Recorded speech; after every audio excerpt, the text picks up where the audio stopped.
has changed a lot during these past 2 years, and it will continue to change for the worse.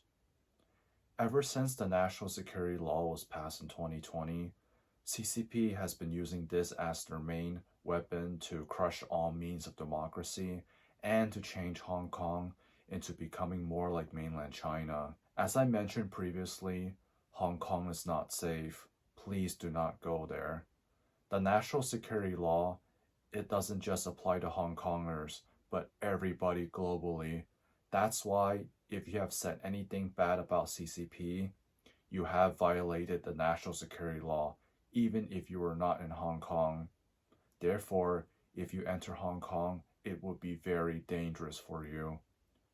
Once again, Hong Kong is not safe. Please do not go there. Hong Kongers are currently living in fear. Many have fled Hong Kong with no plans on returning, and many will continue to find ways to leave Hong Kong. Let's learn about national security. Mr. Ao, what is national security? Every one of us loves Hong Kong, our home. We all hope that our families and people around us can lead a happy and stable life. For the sake of Hong Kong's continuous development and long-term prosperity, the national security law has been enacted. One of the despicable ways that CCP is using the national security law to change Hong Kong is by making changes to the education system in order to brainwash students. Right now, the current education system in Hong Kong is nothing but CCP propaganda. Schools are required to teach students about patriotism, aka loyalty to the Chinese regime. Kids as early as age 6 will have to learn about the national security law once they start school. Let's learn about national security. Students are required to participate in weekly flag-raising ceremonies as well as singing the Chinese national anthem. Schools have claimed that it is completely voluntary for them to participate. However, according to students, it is mandatory. Current textbooks that are used in schools, history has been changed or erased. For example, there are no mention of Hong Kong once being a British colony, but rather an occupied territory. And anything that has been censored in mainland China, it is the same for Hong Kong.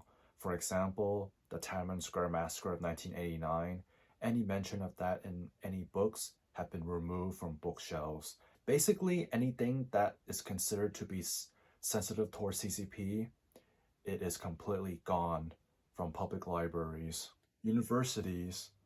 Some universities, such as the University of Hong Kong, requires college students to learn about the national security law in order to graduate. While the Hong Kong government claims that this new policy is to help students to develop a sense of belonging to a country and to enhance their sense of national identity, but what CCP really wants is for the next generation of Hong Kongers to grow up and show complete loyalty to them. The use of Mandarin has been increasing in schools. CCP has been trying really hard to get rid of Cantonese, and they pretty much accomplished that in Guangzhou. And I fear that might be the same for Hong Kong in the future, where Cantonese will be very limited. I'm worried that the next generation of Hong Kongers, they will grow up preferring to speak Mandarin over Cantonese. So one of my friends who's currently stuck in Hong Kong, unfortunately, shared this with me, a clip that he filmed.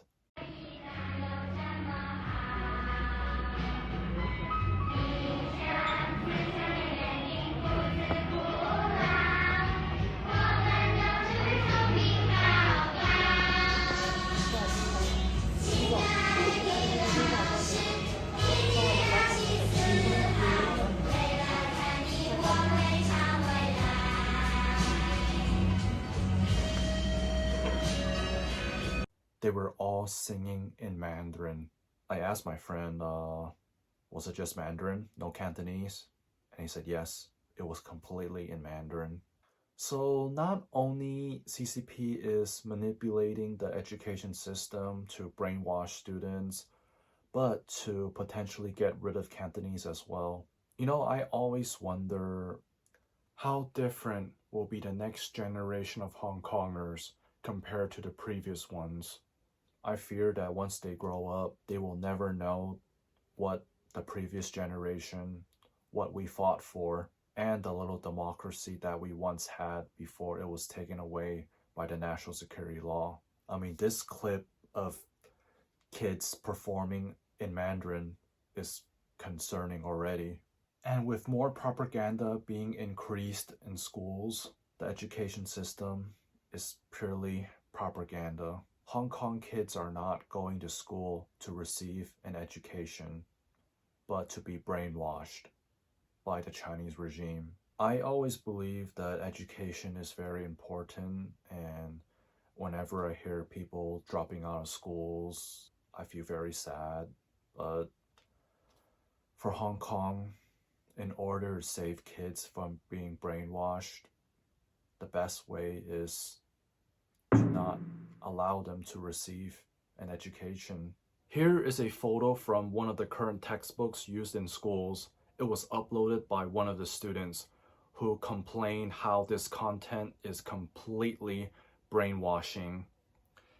In this photo, it is a role play which students have to persuade others to join the People's Liberation Army. Here is the translation of the instructions. It was never about the country, China, but rather the party. CCP always promote that all this is for the love of the country to twist people's mind, and this is what they are doing to students in Hong Kong. Patriotism, it is something that should be earned, not forced. People should not have to go to jail for lack of patriotism. However, this so-called patriotism is more about the government rather than the country. But CCP is using this to threaten people in order to control them.